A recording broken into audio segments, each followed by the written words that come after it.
Merci. Monsieur Collomb, pourquoi vous vous êtes déplacé aujourd'hui en toute hâte et pourquoi vous êtes venu ici à Calais ce soir? Je suis venu à Calais parce que ce qu'on a vécu aujourd'hui est d'une gravité exceptionnelle. Lorsque l'on voit le nombre de blessés, que l'on voit aujourd'hui 5 personnes très grièvement blessées par balle, dont 4 dont le pronostic vital est engagé, on se dit qu'on a atteint ici un degré de violence qu'on n'avait jamais connu. Vous voyez, j'ai vu ces derniers temps les forces de l'ordre quelquefois mises en accusation. Si ce soir elles n'avaient pas été là, ce n'est pas 5 personnes dont le pronostic vital serait engagé, mais ce serait peut-être quelques dizaines. Donc oui, la situation est grave à Calais. J'étais venu, lorsque j'ai été nommé ministre de l'Intérieur, immédiatement pour rencontrer Madame la maire de Calais, parce qu'il faut bien comprendre que ce que vivent aujourd'hui les habitants de Calais est absolument insupportable. Cela fait maintenant une vingtaine d'années qu'ils ont eu à subir les différents épisodes.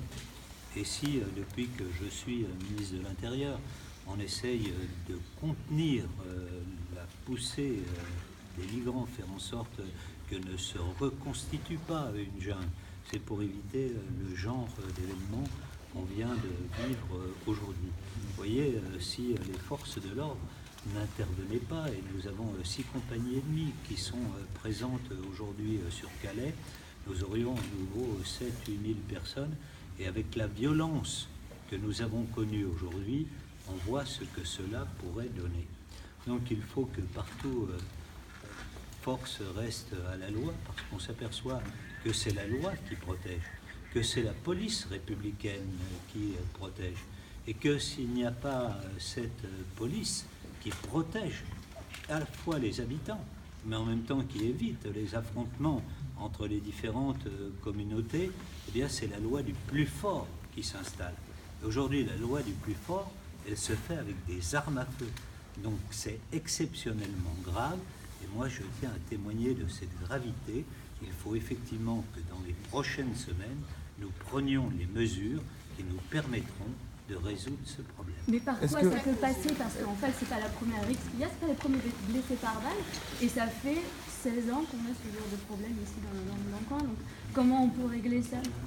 Si vous voulez, les derniers affrontements qu'on avait eus, c'était en novembre 2017 où il y avait eu un blessé par balle.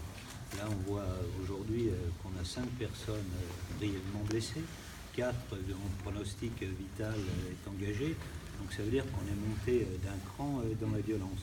Comme vous le savez, j'ai proposé un certain nombre de dispositions. Nous sommes en train, à l'initiative d'un député, M. Warsmann, de légiférer sur les problèmes de ce qu'on appelle les Dublinés, c'est-à-dire ceux qui viennent ici, mais qui ont été déboutés du droit d'asile en Europe.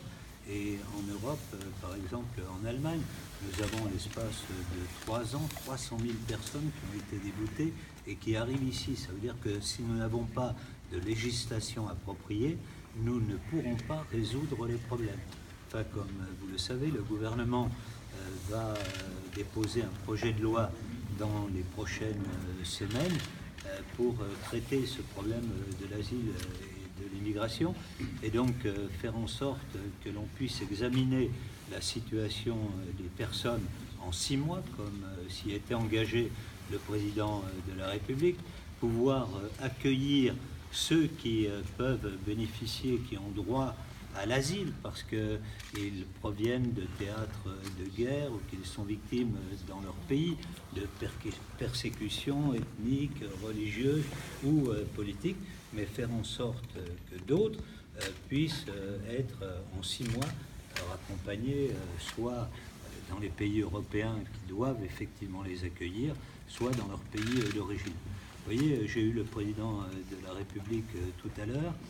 Il était cet après-midi en Tunisie, il se rend au Sénégal, et donc c'est aussi pour pouvoir gérer avec les pays concernés ces difficultés qu'aujourd'hui il se déplace pour effectivement porté cette volonté de permettre que dans les pays d'origine, on puisse trouver des possibilités d'avenir pour un certain nombre de jeunes. C'était tout le discours qu'il avait tenu au Burkina Faso. Et aujourd'hui, il est en train de porter cette parole au niveau de l'Union européenne, de manière à ce que nous nous engagions plus financièrement. Il le porte au niveau de la France, où les crédits ont sensiblement augmenté et où nous sommes totalement engagés pour porter le développement de ces pays. Donc c'est à la fois sur le plan international, sur le plan européen, mais évidemment sur le plan national qu'il faut agir. Monsieur Collomb, une question. Est-ce que ce n'est pas les conditions difficiles dans lesquelles sont ces migrants, certains sont mineurs, il fait froid, ils sont dans des conditions extrêmes, qui aussi génèrent et facilitent cette violence entre eux quand on est dans la misère, quand on vit comme ça, dans ces conditions-là, eh ben, on peut imaginer que cette violence peut être générée parce que les conditions sont extrêmes. Comme vous le savez, nous avons ouvert 5 centres d'accueil et d'évaluation des situations dans le Nord et le Pas-de-Calais au cours des 6 derniers mois depuis que je suis ministre de l'Intérieur. Et donc nous organisons avec un certain nombre d'associations Vie Active, et nous étions allés visiter un de ces centres avec le président de la République. Chacun peut être accueilli. Ceux qui sont ici, ce sont ceux qui ne veulent pas aller dans ces centres parce qu'ils veulent rester en clandestin sur le territoire. Et ceci, évidemment, n'est pas possible. Ce n'est pas une situation, et pour eux, et pour les habitants de Calais, parce qu'imaginez si vous enduriez depuis 20 ans la même situation que les Calaisiens, ce qu'il faut de patience, de retenue, pour ne pas tomber dans un discours qui soit un discours de colère et peut-être même de haine. Merci. Merci à tous. Merci.